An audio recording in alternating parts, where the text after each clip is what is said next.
Hola, ¿qué tal? ¿Qué tal? Buenas tardes. Bienvenidos a los encuentros TCM, esta especie como de cueva en la que nos dedicamos sobre todo a hablar. Un sitio pequeño pero que se expande todos los días gracias a los temas y a las procedencias que nos proponen nuestros invitados. Hoy tenemos 5 equipos muy diferentes. Tenemos varios documentales, cada uno muy diferente entre sí, la película de una nueva directora danesa y tenemos también un cortometraje de un viejo conocido que viene prácticamente todos los años, Asier Altuna, que nos va a hablar de su último trabajo. Yo sé que siempre soy un pesado y que siempre digo lo mismo, pero detrás de estas mesas hay muchísimo trabajo, muchísima pasión y siempre, bueno, casi siempre, muchísimo talento. Así que para celebrarlo vamos a recibirles con un fortísimo aplauso. Hello. How are you? Pues bueno, como decíamos, hoy va a haber mucha abundancia de documentales. Vamos a empezar hablando de uno de ellos, de un documental que a mí particularmente me ha fascinado. Es un documental sobre hockey y política. A mí la política sí me gusta. El hockey no he visto jamás un partido, pero a pesar de eso es un documental que desde el minuto 1 te deja fascinado. Se titula Red Army y es sobre un mítico equipo de hockey sobre hielo, el mítico equipo soviético que marcó una época. Gabe es norteamericano y yo no sé si fue primero la afición al hockey o la afición a la política.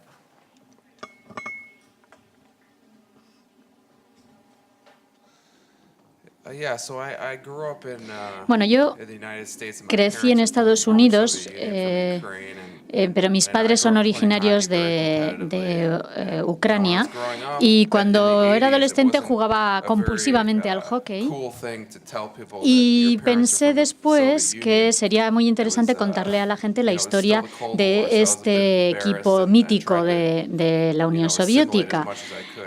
Porque yo cuando era crío intentaba parecerme lo más posible a Slava Fetisov, al protagonista, porque era un jugador de hockey impresionante. Y cuando empecé a investigar más sobre el personaje, me encontré con una historia increíble, muy profunda, que iba mucho más allá del hockey, porque efectivamente este hombre ha hecho una carrera fulgurante en el mundo del hockey, pero él era capaz de darle un toque artístico, llevó al hockey a un nivel completamente diferente, se convirtió en una especie de expresión de danza artística. Y como artista yo mismo, a medida que fui profundizando en esta historia, mi interés fue creciendo y la historia se convirtió en algo mucho más profundo de lo que yo pretendía inicialmente. Se convirtió en una historia mucho más épica, relacionada con la Unión Soviética, con su gente, con su historia, con la traición, la naturaleza humana. Y realmente me atrapó. La película va siguiendo el recorrido vital de varios de esos jugadores, de los Russian Five, que eran míticos, y a la vez también, conforme vamos siguiendo su vida, vamos asistiendo a la desaparición de la Unión Soviética, ¿no? El personaje principal es Fetisov, que era la gran estrella de aquel equipo, un hombre que sale al principio de la película. Yo comentaba ahora antes con él que me parecía al principio alguien muy, muy arrogante y dices, aquí hay una historia detrás. El documental lo que hace es descubrir cuál es la historia de Fetisov y del resto. Pero la pregunta es, ¿cómo consiguió la colaboración de Fetisov, que ha sido un gran mito, y un hombre que es una personalidad difícil? ¿Cómo le convenció y cómo ha sido el trabajo con él? Bueno, fui a Rusia a rodar la película y se me permitió acceso a muchos de estos jugadores míticos de hockey, pero llegar a Fetisov era muy difícil porque en realidad era el que más me interesaba, era la cara del equipo y era la cara de la Unión Soviética en aquel momento. Hoy en día la cara de Rusia es un político, pero en aquel momento era el jugador de hockey, aunque él ahora está muy implicado en política también. Y yo intenté contactar con él 13, 15 veces y las 15 veces me dijo que no. Y empecé a rodar ya en Rusia y al final conseguí que me dijera que sí y me dijo que sí, pero que solo me daba 15 minutos. Y dije, bueno, pues 15 minutos. Y al principio era muy escéptico sobre la película porque pensaba que que yo iba a retratar Rusia de una forma muy negativa, porque de hecho en todas las películas de cine norteamericano la imagen que se da de Rusia es muy negativa, y él pensaba que esta iba a ser una película más en las que se habla de Rusia como el enemigo, y cuando se dio cuenta de que en realidad estaba buscando algo mucho más profundo y que realmente quería hablar también del hockey soviético y de que mis padres también tenían una historia cercana a la Unión Soviética, La historia de la Unión empezó a Soviética a trabajar través más de unos conmigo. jugadores de hockey. Vamos a verlo. The Russians are here. From childhood, they really picked out the best of the best of the best. It was a different concept of how you play the game. The skill level of that team was astounding. They elevated hockey to an art form. They move like one body. Holy cow! Those players will go down in history as the greatest of all time. The KGB guys were always there. The game for them wasn't just the game, it was also propaganda. We're the best, and we're the best because of the Soviet system. We practice 4 times a day in the summertime, 4 times. Why are you suffering so much? Why you play for the guy who doesn't respect us as a human being? The sports were, in a way, a kind of warfare. I don't want them here. The players don't want them here. And you're going to be sorry they're over here. La película son testimonios actuales, pero también ha habido un gran trabajo de documentación, de recuperación de imágenes antiguas de la ex Unión Soviética y de Estados Unidos. ¿Fue difícil este trabajo de documentación?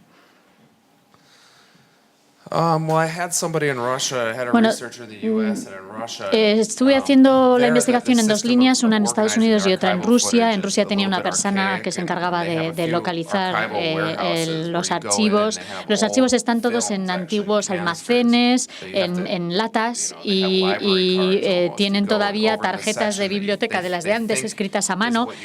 Y es un poco complicado porque ni siquiera saben muy bien qué es lo que hay en esas latas. Y fue todo un proceso ir localizando lo que nos interesaba. Era un trabajo más de archivista que de director de cine. Pero bueno, muchas veces nos veíamos metraje que no nos interesaba para nada, solo para saber qué era lo que había en la lata en cuestión. Y de todos modos creo que es muy interesante porque en mi película la gente joven puede ver cómo se vivía realmente en la Unión Soviética. Al principio hemos estado charlando un ratito antes de empezar y me decía, ¿la gente habrá visto ya la película o no? Y le digo, pues mucha gente no.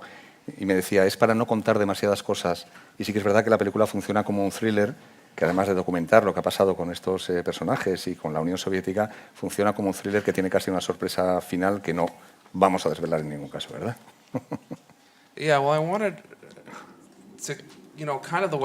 La forma en la que el protagonista principal interactúa conmigo es como un tipo duro, un tipo realmente duro.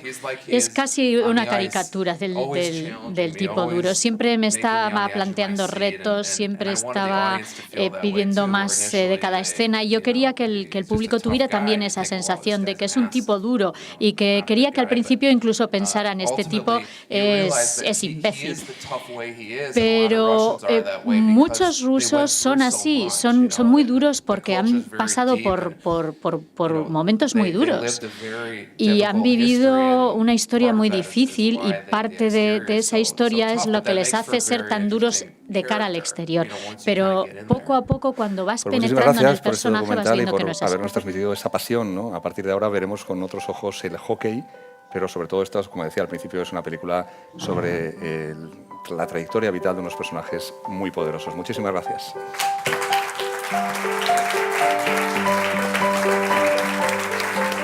Hello, how are you? Bueno, nuestra segunda película de hoy es una película de una directora danesa, la primera película de una directora danesa, Anna-Sophie Hartmann, y nos acompaña también su protagonista, Annika Nuka. ¿Sí? Algo así. Se titula Limbo. Es una película rodada en la misma ciudad en la que vive la directora, o en la que vivió la directora, que has estudiado durante bastante tiempo en Berlín, y para tu primera película has querido volver a tu ciudad natal. ¿Por qué esta vuelta? ¿De dónde están? Well, Como ya has comentado, yo llevo ya tiempo viviendo en Alemania, pero me interesaba mucho mi propia ciudad porque, por un lado, es un lugar donde me encuentro, donde tengo una conexión personal muy fuerte y porque también creo que es emblemática, que es muy característica de otras muchas ciudades, es muy representativa. Es una ciudad pequeña, industrial, con una trayectoria industrial muy antigua que está poco a poco muriendo desde la crisis, y creía que esto era una atmósfera, un ambiente que era importante mostrar en una película. La película narra la relación, la fascinación de una alumna con una profesora, y creo que ha rodado también en la escuela en la que tú mismo estudiaste, ¿no? O sea, que ha sido todo como rodar en casa.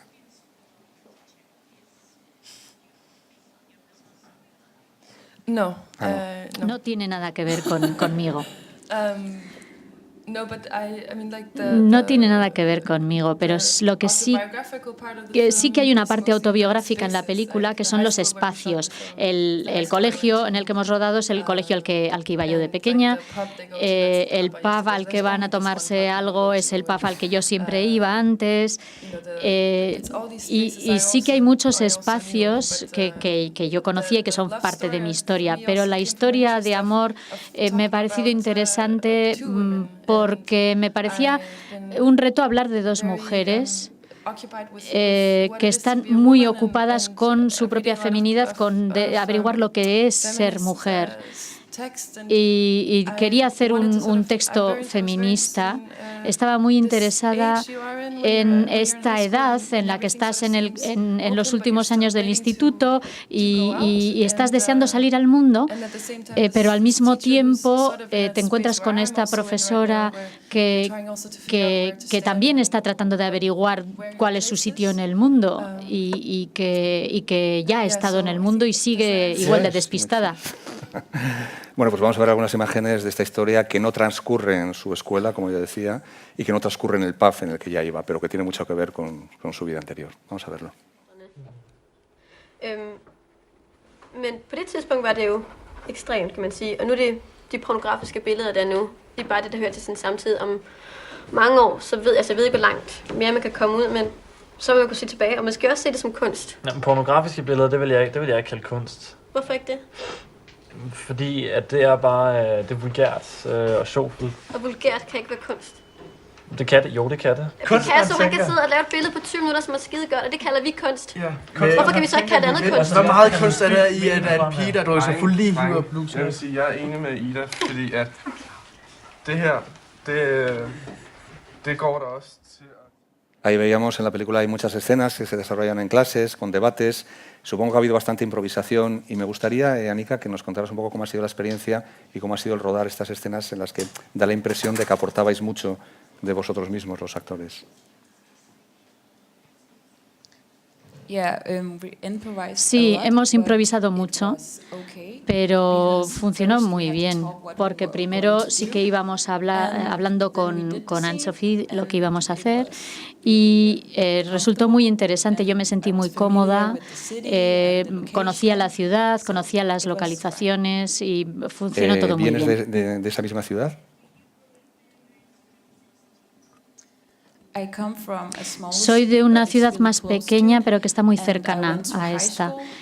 Y fui al instituto a esa ciudad, así que sí que me suena. ¿Tenías experiencia previa en interpretación o te encontraron en un casting? ¿Cómo fue el proceso?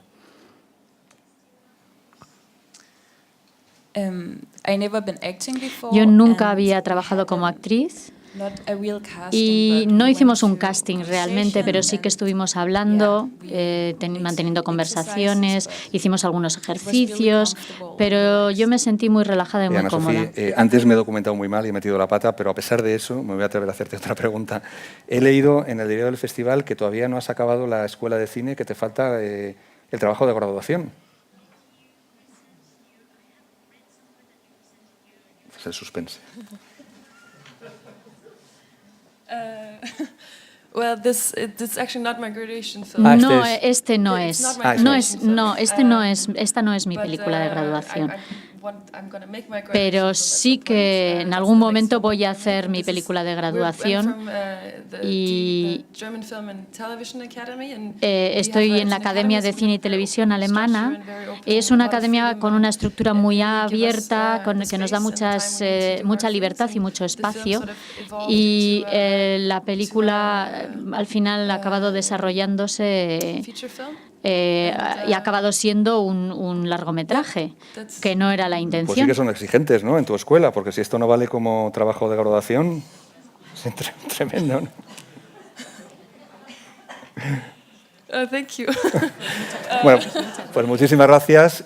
Bueno, thank you very much. Muchísimas gracias. Y bueno, y el año que viene vienes con el trabajo de graduación, ya la sección oficial, sí, con el... ¿no?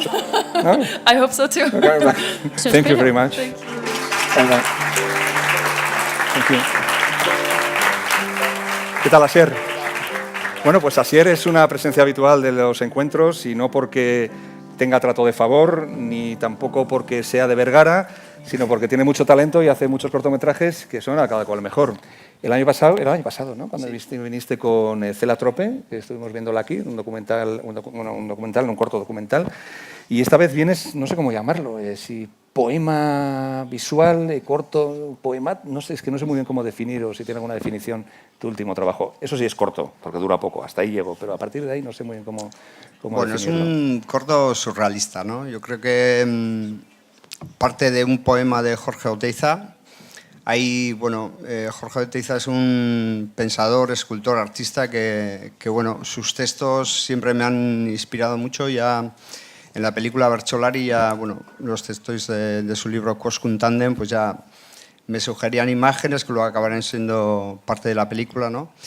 Y bueno, este poema es de un libro de Jorge que se llama Existe Dios al noroeste, ya el título es bien sugerente, ¿no?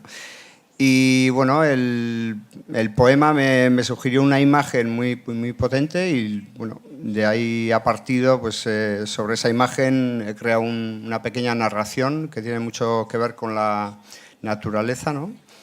Y bueno, sobre todo creo que la fuerza también reside en el paisaje que he elegido para rodar este corto, que es las Bárdenas Reales en Navarra, que es un paisaje muy poderoso y, bueno, dedicándole mucho tiempo a grabar allí los cambios climáticos y todo lo que sucedía en ese espacio, pues bueno, me doy cuenta que la naturaleza tiene un dramatismo brutal, ¿no? Y bueno, en la película está muy reflejado eso, ¿no? Bueno, ahora seguimos charlando, ya que hablas de la naturaleza y el paisaje, pues vamos a verlo.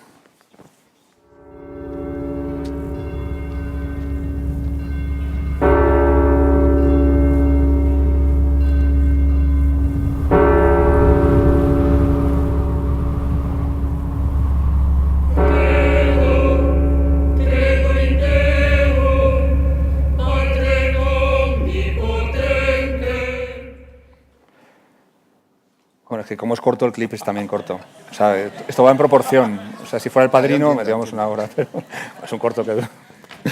Bueno, hablabas antes de la potencia, ¿no?, visual que evoca alguien como Oteiza con sus poesías, pero a la vez Oteiza era alguien que tenía un estilo visual muy profundo, ¿no?, en su escultura, y que es algo que ha tenido muchísima influencia, sobre todo aquí en Euskadi, ¿no? No sé si a la hora tú de abordar o de traducir a imágenes un poema de alguien como Oteiza, también te dejas influir por toda su potencia como artista, gráfico o escultor. No, a mí lo que me pasa con Oteiza es que ya me provoca cosas, ¿no? De repente me surgen imágenes o secuencias y de repente me empieza a obsesionar, ¿no? No es el único poema de ese libro que algún día acabará siendo película, porque yo antes que quería hacer otro, además cuando Oteiza estaba vivo, y lo quería hacer con él, ¿no? Pero bueno, luego se murió y ahí se quedó, ¿no?, el corto sin hacer. Pero más que nada yo creo que para mí es como un acicate para crear, ¿no? Y eso, tampoco me ha obsesionado con Oteiza, sino que es que esa imagen me provoca contar algo y hago una muy libre interpretación de eso, porque el poema también, bueno, el corto es surrealista y el poema también, ¿no? Sí, yo lo leí ayer, no lo había leído, lo leí ayer y digo, uy, pues no sé si tiene mucho que ver con la película, o sea que es una recreación, ¿no? Efectos digitales. La película tiene bastantes efectos digitales que ayudan a dar ese universo, esa sensación de surrealismo, ¿no? Bueno, son efectos digitales que parten de lo real, ¿no? O sea, intenta, bueno, pues partir de algo real para generar algo muy, muy potente y un espacio nuevo, ¿no? Se puede decir. Y bueno, ha sido muy difícil, lo primero, conseguir que en Bárdenas reales lloviera, porque es un desierto. Y también ha sido la lluvia es de verdad, no es de máquina ni de nada. No hay nada de máquina, no. Bueno, lo planteamos un poco como un documental, ¿no? De naturaleza, donde bueno, queríamos que la naturaleza mismo nos hablara, ¿no? Y estar allí presentes y bueno, pues conseguimos que al final acabara viendo esas cosas tan pequeñas, pero que a la vez llevándolo al cine parece que de repente un viento, una pequeña lluvia, un animal en ese espacio, pues de repente cobra un sentido, ¿no? Y luego los efectos digitales sí han sido muy laboriosos y muy largos y bueno, ha sido un buen aprendizaje, ¿no? Bueno, el año que viene creo que no traerás corto porque estás a punto de empezar un largo, o sea que el año que viene toca largo, ¿no? Sí, bueno, en 2 semanas empiezo a rodar mi primer largo en solitario, porque bueno, ya he rodado con Telmo. Son solitarios, suena un poco triste. Sí. Solitario. Y bueno, es un proyecto muy personal, llevo muchos años trabajando en él y la verdad es que, bueno, pues con muchas ganas y bueno, a tope. Pues muchísimas gracias, esperamos verlo aquí o en la sección oficial o donde sea, pero por lo menos en el Festival de San Sebastián. Gracias. Muchas gracias, un año más, Asier. Hasta la próxima. Hello. How are you? Hello. Bueno, pues nuestra cuarta película de hoy también es un documental, pero que no tiene nada que ver con el anterior, del que hemos hablado. Es un documental que viene de Hungría, se titula Cain's Children, los hijos de Caín. Nos acompaña el director, que se llama Maxel Gego, algo así, que mi pronunciación húngara es un poco difícil, y Sara Laszlo, que es co-guionista y coautora de este documental. Un documental que parte de un documental anterior. Me gustaría que empezarais contándonos la historia del documental anterior, de la idea de este documental y de cómo surgió.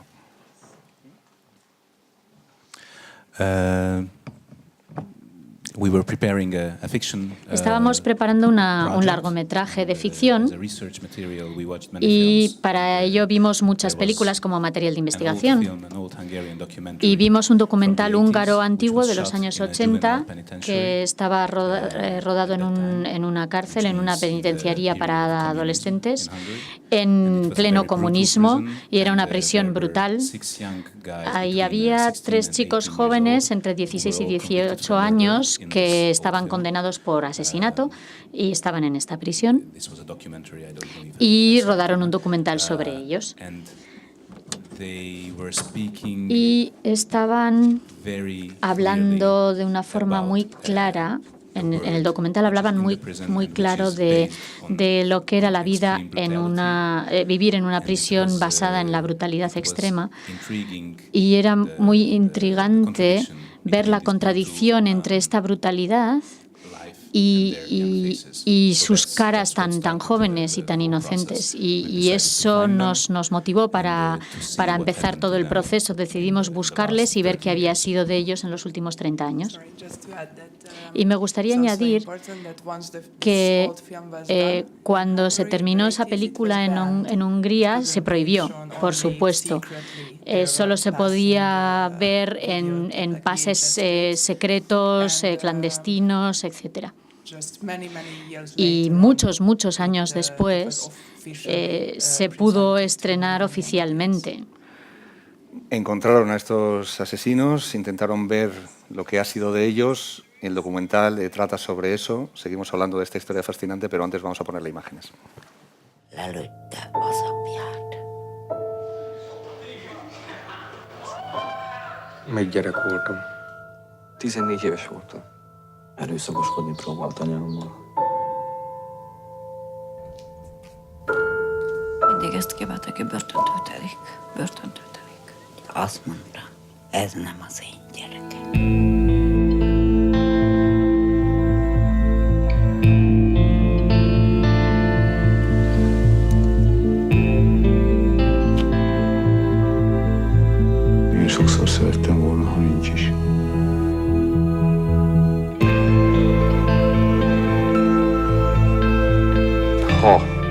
úgy lesz, hogy komoly bűnt meg tudok ismerni, akkor én nagyon boldoggá teszem. Tervek mindig vannak, aztán a búsó se lesz semmi.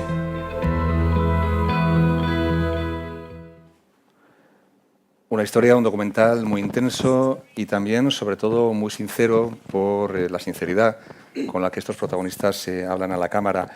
¿Cómo consiguieron encontrarlos y, sobre todo, cómo consiguieron ganarse esa confianza? Porque a veces da la impresión de que ustedes no están ahí, de que ellos están hablando de una historia que querían contar y sobre la que nadie nunca había preguntado, ¿no?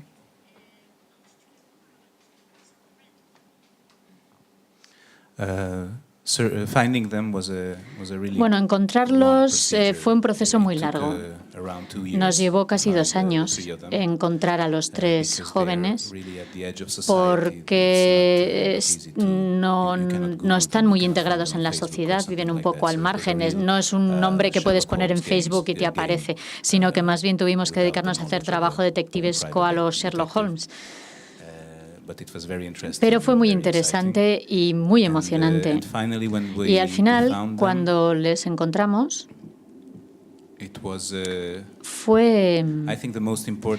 creo que lo más importante fue crear esta relación con ellos. Y de hecho me ha gustado mucho tu comentario porque eso nos hace ver que hemos conseguido plasmar esa relación. Siempre fuimos muy sinceros con ellos. Les dijimos abiertamente que teníamos mucha curiosidad por su historia personal y les dimos la seguridad que la norma entre nosotros era que nosotros podíamos preguntar cualquier cosa que se nos ocurriera, lo primero que se nos pasara por la cabeza, y que ellos también tenían el derecho de decir en cualquier momento a esto no te contesto o para aquí, ¿Y han visto por la favor. película ya? Después del proceso final, fueron los primeros en ver la película fuera, aparte del ¿Y cuál fue equipo, su claro. reacción?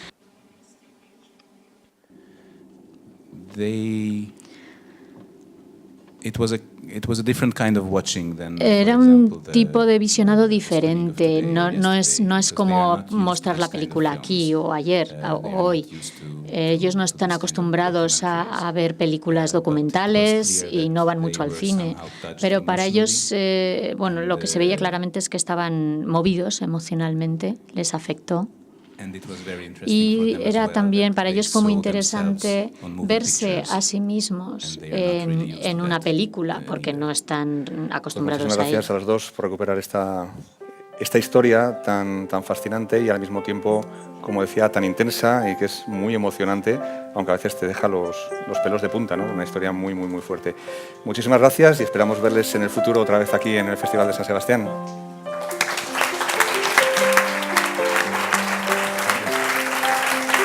Bueno, vamos a acabar hoy también con un documental y vamos a hacer una cosa un poco rara. Resulta que el último documental de hoy, El último adiós de Bette Davis, es un documental producido por TCM, canal en el que yo trabajo. Cuando no trabajo aquí en los encuentros suelo estar trabajando. O sea, entre festival y festival estoy en TCM trabajando. El caso es que es un documental, él es el director, que es Pedro González Bermúdez.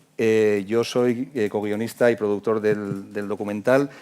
Y al final pues, he decidido que íbamos a traer a alguien con criterio que hiciera con un poco de distancia las preguntas. Digamos que ahora yo me paso a la silla negra. Ahora no te vas a entrevistar a ti mismo, así Roberto, que mejor. A ver, luego te criticaré, ojo. Vale. Roberto Cueto es responsable de comunicación de aquí del festival y bueno, al final hemos decidido que iba a ser un poco raro hacer una selfie entrevista y que lo más fácil pues iba a ser que Roberto con su criterio habitual pues nos hiciera las preguntas. Y estoy nervioso. Vale, tú tranquilo. Intentaré hacerlo también como tú. Bien, bueno. No, estoy nervioso por mí, no por ti. Bueno, ya, evidentemente. Porque ahora te pones al otro lado de la barrera. Efectivamente, bueno, contándonos un poco, El último adiós de Bette Davis es una película que cuenta la visita, ¿no? que Bette Davis realizó en San Sebastián en el año 89. ¿no? 89, 25 años, nada, ni más ni menos. Y me gustaría, bueno, primero, por el Festival de San Sebastián han pasado muchas grandes estrellas, han recibido el premio Donostia, etc. ¿Por qué precisamente un documental sobre Bette Davis? ¿Qué encontráis de especial en la presencia de Bette Davis que a lo mejor no han tenido otros actores que han pasado por aquí? Señor director. Buenas tardes a todos. Bueno, básicamente creo que el arranque del proyecto no partimos pensando en qué estrellas habían pasado por el festival y a cuál elegíamos. Arrancó de una forma bastante más personal y digamos, a partir de una anécdota, una experiencia personal, de algo muy cercano. Bueno, yo coordino la producción propia de TCM, siempre estamos buscando proyectos interesantes para desarrollar documentales. Y hace un tiempo Juan nos contó cómo había vivido en primera persona la llegada de Bette Davis al festival. Y para él fue realmente uno de los momentos, yo creo, ahora nos contará el más importante de su vida profesional. Pero lo que me llamó la atención realmente fue que guardaba todavía la cinta abierta. ¿Os acordáis esto que era una cinta? No es la cinta de cassette, sino una cinta que era un rollo así. Los más jóvenes no se acuerdan. Bueno, sí, nos acordamos todos. Sí. Guardaba todavía la cinta en la que había grabado esta entrevista, esta rueda de prensa. Y yo pensé, una persona que guarda durante 25 años esa cinta tuvo que ser realmente importante para él, ¿no? Tuvo que dejarle una huella muy profunda. Partiendo de esta idea de Juan, que ahora le paso el micro y os cuenta, consultamos a otras personas que vieron esa experiencia y nos dimos cuenta de que era una grandísima historia y que había que contarla, ¿no? Bueno, Juan nos lo cuenta en primera persona. Sí, yo era el primer año que venía aquí al festival, trabajaba para la cadena SER, era el primer año que venía como periodista aquí al festival, pasaba por delante del María Cristina y había bastante gente por allí y pregunté, ¿qué pasa? Y dice, pues que viene Bette Davis. Y lo que pasa es que Bette Davis tardó 3 horas en llegar, estuvimos 3 horas esperándola allí con un calor tremendo que hacía, pero al final mereció la pena porque la llegada de Bette Davis fue espectacular, se bajó de un coche. Bueno, no voy a contar mucho para que veáis el documental, todo esto se ve en el documental. O sea, fue muy espectacular. Y a mí me impresionó mucho, sobre todo porque Bette Davis se murió pocos días después. Ella alargó su visita en el Festival de San Sebastián después del festival durante casi 10 días, se encontró enferma, la trasladaron a París, al Hospital Americano de París, y allí en París murió al cabo de 3 días. Esto no es spoiler porque todo el mundo sabe que Bette Davis ha muerto, ¿vale? Entonces, a mí me pareció que fue increíble porque aquí en San Sebastián había hecho su última gran actuación, su última gran aparición, y para todos los que estuvimos aquí, esa última actuación de la diva clásica fue un momento inolvidable sobre el que se empezó enseguida a contar muchísimas leyendas. Y yo creo que es interesante también, hemos tratado de recoger en el documental todas esas leyendas que se han ido creando en torno a ella, ¿no? Y eso es el origen. Y contándonos un poco cómo es todo el proceso de documentaros, porque en la película aparece mucha gente, tanto de la organización que había entonces en el festival, periodistas que estuvieron también aquí cuando ella vino. ¿Cómo hicisteis un poco todo este trabajo? Hay documentación muy interesante, como por ejemplo los contratos de la gente, ¿no? Con todas las condiciones que ella ponía, que es generalmente un material que nunca se suele ver, ¿no? Son cosas que los festivales guardan privadamente. Entrevistáis también a su agente que la acompañó, ¿no? Cuando la habéis localizado, creo, en Los Ángeles, etcétera. Contanos un poco cómo fue este proceso. Pues mira, la verdad es que la piedra angular del proyecto era localizar a Catherine Cermak, que es su agente, o su asistente personal, y bueno, le contamos un poco. Ella nunca había hablado, nunca había contado nada de Bette Davis, siempre se había mantenido en segundo plano y mantenía siempre un silencio muy profesional. Y la verdad es que cuando Juan, que contactó con ella directamente, le contó un poco, le puso antecedentes de quién era Bette Davis para San Sebastián, la leyenda que suponía para la ciudad, se apuntó, quiso venir a trabajar con nosotros. Y la verdad es que ella es una persona muy metódica, muy profesional y guarda prácticamente todo el material, además perfectamente archivado. Y gran parte del material que veis ahí es suyo. Y la verdad es que igual era totalmente inédito. Como dices tú, no se suele enseñar este tipo de cosas. Pues, hemos roto la confidencialidad de los festivales. Absolutamente, sí. ¿Cómo sigues? Sí, fue, bueno, se me oye esto, sí. No, que fue, relativamente sencillo. O sea, Bette Davis tiene una fundación que lleva a Catherine Cermak, que era su asistente personal durante los últimos 10 años y el hijo de Bette Davis. Entonces, bueno, pues enviamos en principio un correo electrónico a la fundación, nos escribió el hijo de Bette Davis, que hace mucha ilusión de repente, uy, me ha escrito el hijo de Bette Davis, ¿no? Y luego el hijo de Bette Davis nos puso en contacto con Catherine Cermak, que fue un poco reacia, pero al final yo creo que vino porque ella no era consciente de que aquí en San Sebastián había dejado un gran recuerdo. Ella de repente empezó a recordar todo esto y fue consciente de que se había ido de San Sebastián y nunca había mirado hacia atrás, nunca había mirado a la estela que el recuerdo de Bette Davis dejó aquí en la ciudad. Y entonces ella a la vuelta le propusimos que volviera aquí, estuvimos rodando en el María Cristina, en la misma habitación en la que se alojaron las dos, y para ella la vuelta era una forma de homenaje a Bette Davis. Ella lo asumió como un homenaje a Miss D, ella le llama Miss D, que fue la mujer más importante de su vida, ¿no? Ella empezó a trabajar para Bette Davis cuando era muy jovencita, no llegaba a 30 años, cuando vino aquí a San Sebastián tenía 30 y algo, Y para ella, Miss Davis, junto a su madre, ha sido la mujer más importante de su vida porque se lo enseñó todo. Para ella, el documental ha sido como un acto de gratitud de devolverle, de alguna forma, a Bette Davis lo que ella le había dado. Tenemos un clip, que se te va a olvidar. Sí, es verdad. Vamos a ver el clip, entonces. Perdón, me he pasado al otro lado. No, él es el profesional, yo estoy aquí de invitado. No, perdona. ¿Vemos el clip? Es que no puedo resistirlo. Claro que sí. Vamos a ver el clip. Esa capacidad de revivir, porque aquello fue realmente extraordinario. Ella era fuera de serie.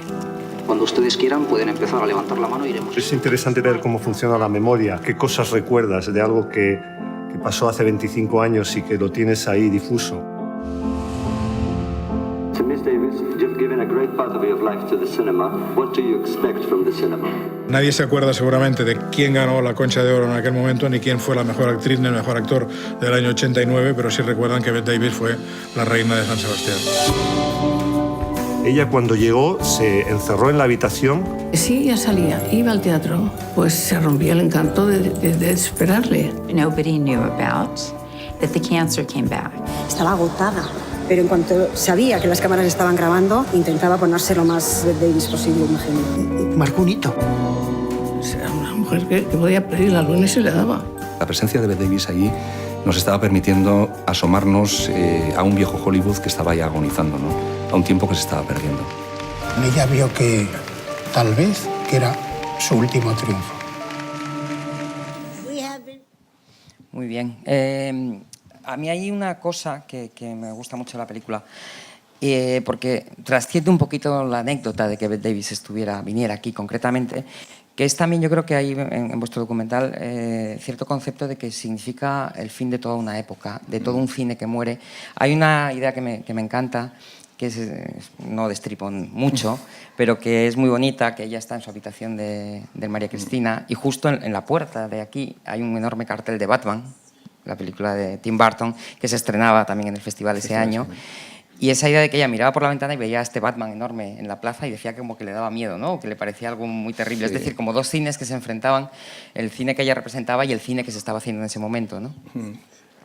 Sí, hay esa idea de un cambio de era en Hollywood, en el cine, y ahí fantaseamos un poco, ¿no? De decir, bueno, que ella miraba, eso sí que sabemos que miraba desde el torreón del María Cristina, el enorme Batman que había en la fachada de aquí del Victoria Eugenia, ¿no? Y lo despreciaba. Y también hay otro detalle, que es que ella había trabajado toda la vida para Warner y Batman era un producto de Warner, ¿no? Y ella, pues, yo me imaginaba, ahí entramos ya un poco en la fantasía, ¿no? Me imaginaba que ella se sentía fatal, ¿no? De ver aquel monstruo ahí debajo, ¿no? El monstruo que representaba el nuevo Hollywood frente al Hollywood que se estaba perdiendo, que era el que ella representaba. Y luego hay otra cosa, a mí me gusta que digas que trasciende la anécdota, ¿no? Porque hay otra cosa que yo creo que hemos intentado que esté en la película, es la lucha de una mujer que se resistía, una mujer que resistía a que su tiempo hubiera terminado. El tiempo de Bette Davis se había terminado hace tiempo, pero ella venía aquí al festival, se recorrió medio mundo porque vino desde Los Ángeles en un viaje larguísimo, para tener aquí una última gran actuación ante su público. Se preparó durante un montón de días para dar, como dijo textualmente, lo mejor de mí misma para este gran festival, ¿no? Y no sé si tiene algo de heroico. Yo creo que sí. Yo prefiero ver que tiene algo de heroico de una mujer que tiene la fuerza suficiente como para seguir ahí, porque ella vive de la mirada de la gente, ¿no? Una actriz que había vivido de la mirada de la gente. ¿Qué puedo añadir? No, realmente totalmente de acuerdo. Y hay un factor más que para mí es muy importante en el documental, es claro, él no lo puede contar porque es suyo, es la evocación que genera en todos aquellos que lo vivieron la presencia de Bette Davis. En el propio tráiler lo decimos, ¿no? No se sabe muy bien si lo que vivimos fue así o no, pero merece la pena recordarlo así. Es un recuerdo tan bonito, es de lo de la diva pasando por ahí y que de cierta forma te enseña el Hollywood cómo era, y eso que siempre habías leído, estar viéndolo cara a cara, pues es precioso, ¿no? A mí unas cosas también que me gustan mucho es la recuperación de material de archivo que hacéis. Claro, es fascinante ver, por ejemplo, yo que trabajo en el festival desde hace unos años, hace 25 claro, años, ver a Torquemada exactamente igual hace 25 años, porque en la mesa redonda está exactamente igual que ahora, ¿no? Nuestro moderador de ruedas de prensa sí, está igual, no ha pasado el tiempo por él. Pero contadme un poco, la película ya ha tenido un pase con presentación, ¿no? de público. Sí. Imagino que mucha gente que fue a ver esa película habrá vivido de primera mano esta aparición de Bette Davis, ¿no? Y supongo que será también muy emocionante. ¿Cómo fue un poco la reacción del público? Pues mira, la verdad es que ya llevamos unos cuantos documentales y tengo que decir que este ha tenido una acogida grandísima. Bueno, eso nos dicen, Sí, eso, yo siempre digo que no sé muy bien, porque al final ya sabéis que esto, bueno, cada uno... Pero sí es verdad que todo el mundo lo recibe con mucha emotividad. La gente que lo vivió, hay mucha gente que se ha buscado en la rueda de prensa, gente que se ha buscado entre el público. Entonces, la verdad es que, yo no sé, creo que tiene un link muy poderoso con el festival, con este momento ahora mismo, 25 años después, y creo que está teniendo una buena recepción. Sí, y además a mí hay otra cosa que me encanta y lo veo cada vez que vengo a la ciudad, y yo creo que el documental va a contribuir a ello, y es que se ha convertido en toda una leyenda, ¿no? El otro día cuando llegué yo, justo el jueves que venía para aquí, para el festival, pasaba por delante del María Cristina y había un guía turístico contando precisamente, justo cuando yo pasaba, parecía como que me hubiera visto llegar, estaba contando la historia de Bette Davis. Aquí estuvo Bette Davis y murió, y luego los datos se los inventan un poco, ¿no? Murió 15 días antes, 10 después y tal, pero a mí me encanta porque esto significa que es una leyenda, ¿no? Significa una leyenda en la que todo el mundo necesita aportar algo. Y el otro día alguien del festival también me dijo una cosa muy graciosa. Ah, Bette Davis, claro, habéis hecho la película de Bette Davis y tal. Yo estaba aquel año y además vino en Concorde. Y que yo sepa no vino en Concorde. Pero a mí todo esto de que se vaya ampliando la leyenda y de que esa leyenda siga me parece fascinante, ¿no? Y yo creo que nos permitirá a los 50 años hacer otro documental. Seguramente. Pues muchas gracias, os recomiendo que lo veáis, es muy divertido, con anécdotas muy curiosas y bueno, tiene más pases, así que os recomiendo a todos que lo veáis. Muchas ¿Puedo gracias, hacer un aviso? Juan. Mañana los encuentros no son aquí, son en el Cursal. A la misma hora en el Cursal, los encuentros con entrada libre para los no acreditados también. Bueno, esto es el aviso que tenía que dar. Bueno, pues nada, que mañana en el Cursal. Hasta luego.